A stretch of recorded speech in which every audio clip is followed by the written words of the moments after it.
maangalio ya moyo ni ya mwanadamu. Unasikia? Ngoja nikwambie kitu. Ukiona jirani yako amenyamaza, ujue hajatendewa. Huyo ana shida. Na wewe ambaye una shida, mwambie Mungu akuguse asubuhi ya leo. Sikia. Kwa sababu hata pumzi tu ni ushuhuda mbele za Mungu.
Jambo gumu linalokushinda wewe Bwana.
Bwana, tunakuabudu, tunakutukuza, utukufu ni wako.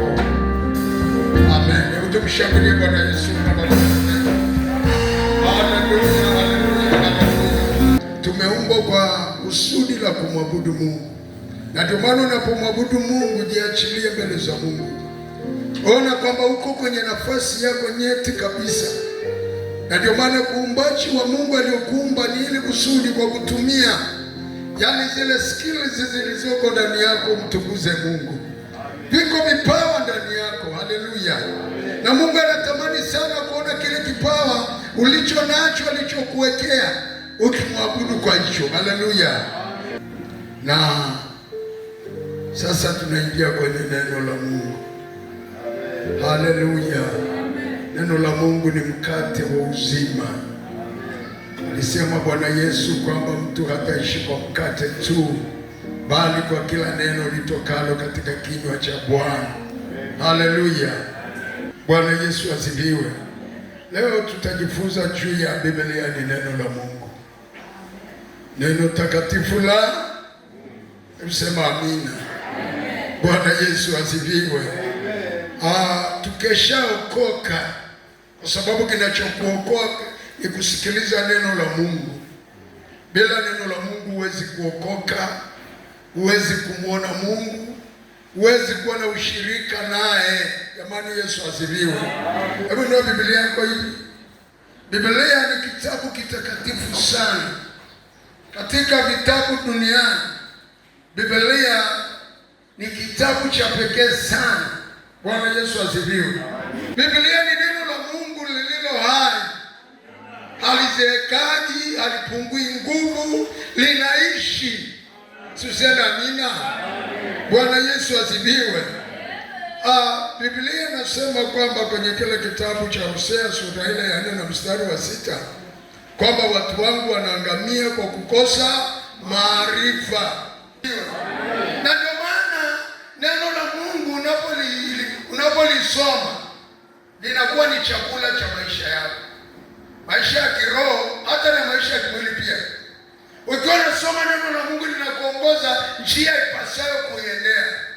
Na ndio maana mtumishi wa Mungu Daudi kwenye kitabu kile cha Zaburi 119 mstari wa 9 mpaka 11 anasema jinsi gani kijana isafishe njia yake ni kwa kuliweka neno la Mungu katika moyo wake. Bwana Yesu asifiwe.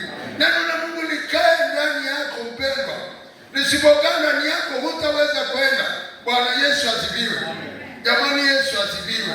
Ndio maana tunapozungumzia juu ya neno la Mungu, unapolisoma likaingia ndani yako, linasababisha maisha yako usimtende Mungu dhambi. Tuseme amina. Amen. Utashangaa maisha yaliyokuwa mabovu yanabadilishwa. Mtu anakuwa kiumbe kipya, anaanza kusema maneno ya Mungu badala ya kusema uchafu. Kuna watu wanatukana kama cherehani. Mnaweza sikia?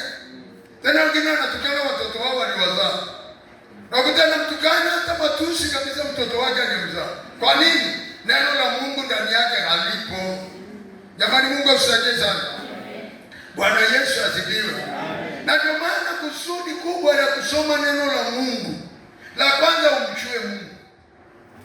Umjue? Nasema ni mjue Mungu.